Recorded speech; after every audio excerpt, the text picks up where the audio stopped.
So I'm doing a year of Fiddler on the Roof, and I got my equity card. It was an off-Broadway production. So I got my equity card, and I was really happy because in Washington, D.C., which was where I was living in that area, you know, a guy with an equity card, you figure, and equity is the actors union. A guy with an equity card, you figure you're not going to have to really compete against that many people. So there was a call at Ford's Theater, you know, where Lincoln was shot. There was a call at Ford's Theater, and it was for an equity actor. So I decide, I'm going to go down there. And I go down, I'm sitting there thinking there's not going to be more than 10 people here. Well, there's about 200 people in line. And I had worked up 2 monologues and 2 songs and all different kinds of things, and had this beautiful resume with my picture. And I'm standing in line, and they walk around and they hand out 4 lines. And they say, you're going to go in and read these 4 lines. That's all it's going to be. So I'm standing in line, I'm about 150 people back. Everybody's going in reading their 4 lines. I go in, I read my 4 lines. I start to walk out. And the director from the back of the room says, Gary, can you sing? I'm sitting there going, yeah, I love to sing. He said, well, did you have anything prepared today? I said, yes, I have 2 songs and 2 monologues. He said, good, I'd like you to sing. Sing a song, and I want you to project it to me in the back of the room here. So I figured, well, okay, I'm going to project something in the back of the room. I had a song from Most Happy Fella, which is a musical that people don't know that much. And it would start like, Mama, mama, up into heaven, I like my girl. You know, and I'm sitting there, and he makes me go through the whole thing. And I'm sitting there going, wow, I must be in pretty good shape here. He's making me do my whole song. He comes down from the back, and he says, this time I want you to sing, do you have a love song? I said, yeah. I got So in Love, Robert Goulet. And he said, what I'd like you to do is sing it right into my face. Now, I was about 23 years old. I was a little homophobic, but you know, I hadn't really had that much exposure to gay people. But I'm sitting there going, okay. So I start singing, so in love with you am I. And I go through the whole song. He says, oh, very good. He says, now I want your monologues. I want you to do a monologue right into my face. And I mean, he's this far from me. And I'm like, wow. So I do Tiresias from Antigone. I'm doing the old man, shaking and doing all that. He says, now I want the monologue all the way to the back of the auditorium. Now I'm in here like 25 minutes at this point. And I'm sitting there going, wow, this is really good. You know, I must be in great shape. So he goes to the back auditorium, and I do Sitting Bull from Indians. You know, really powerful, strong, a man in his last dying days saying he's not going to give up to the white man. He finally, when I'm done, he comes walking down, he goes, you know, Gary, I want to tell you, I've been a Broadway director, and that was one of the best auditions I think I've ever heard from a 23-year-old. I said, really? I said, that's wonderful, the best auditions. I said, I guess that means I got the role, huh? He says, no, you're not right for the role. And I remember standing there going, there's got to be a lesson here. There's got to be some kind of lesson. Because how could I not be right for the role if I did the best audition? Well, I think the lesson was basically, sometimes in life, we're not right for the role. It doesn't matter whether we're as good as we possibly can be. Sometimes in life, you're just not right for the role. And in theater, if you're playing a fatherly figure and you're 23 years old, you're not going to be right for the role. If you're a cop, sometimes you get assigned to a duty and you're not right for the role. And it brings back one of my favorite jokes about this baby polar bear goes to his father and he says, Daddy, am I 100% polar bear? And the father says, yep, you're 100% polar bear. Your mom's 100% polar bear. I'm 100% polar bear, so you're 100% polar bear, son. He says, well, Dad, what about before that? He said, well, your grandparents on your mother's side are 100% polar bear. Your grandparents on your father's side are 100% polar bear. You're 100% polar bear, son. He said, Daddy, well, what about before that?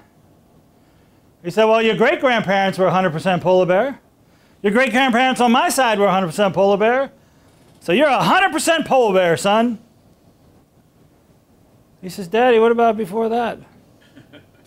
He says, son, why are you asking this question? He says, because I'm freaking freezing. You see, he thought he was a polar bear, so he shouldn't be cold. And sometimes our cops start thinking that they should be able to do everything. That they should be able to do everything that they possibly can do. And we find this mostly in marriage. Sometimes it's just not a good connection. I like to tell people, if you want to have the best possible cleaner, household cleaner, you're going to put together 2 of the best household cleaners, right? Like chlorine and ammonia. No. That would give you the best possible household cleaner. Well, it also produces mustard gas as a byproduct. And many times in marriages, many times in other things that happen with police officers, it's just a bad mix. It's just a bad mix. But people start beating on themselves. They start saying, well, you know, something's wrong with me. I can't do this. Or I was assigned this, and if I'm assigned it, I should be able to do it. And they end up beating themselves down. So what I'd like you to do is an exercise with me. On a scale of +10, which would be, doesn't change the way I think about myself. 0 would be, there's no change the way I think about myself. And -10, which is, it really makes me feel bad about myself. So +10 is making me really feel good about myself. 0 is no change. -10 is, makes me feel really bad about myself. I want you to do an exercise with me. What would happen if you're in a class and you'd written something and the teacher says, everyone in class did a wonderful job, but Rachel, you did something special. I'd like you to come up and read your paper to the class. How does it change the way you feel about yourself? Say it in your own head. +10, 0, -10. Or they say, everybody in class did a really great job. Except for Eileen. She had the worst paper I've ever read in 23 years of teaching. And I'd almost want you to read it, but you would so embarrass yourself. How does that make you feel about yourself? How does it make you feel about yourself if you're going home and your husband or your wife says, you know, you are the best person around.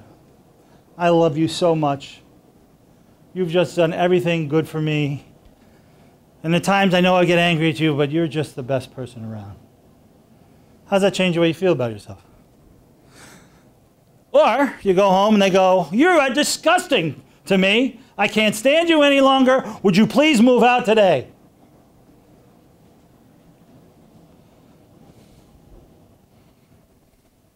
How does that change the way you feel about yourself? How does it change the way you feel about yourself when a little kid comes up to you and says, I love you? Or a little kid comes up and says, I hate you. Now there's a proper answer for all this. 0. 0. Because none of these things should change the way you feel about yourself. None of these things should change the way you feel about yourself, positively or negatively. Because what will happen is if you change the way you feel about yourself, every time somebody comes around, your emotions are going to pinball all over the place.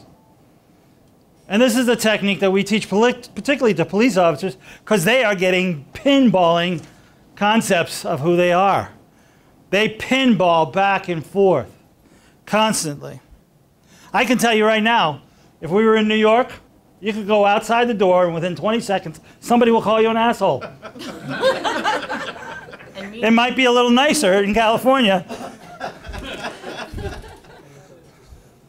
Or they might call you like a recycling fool or something, I don't know. But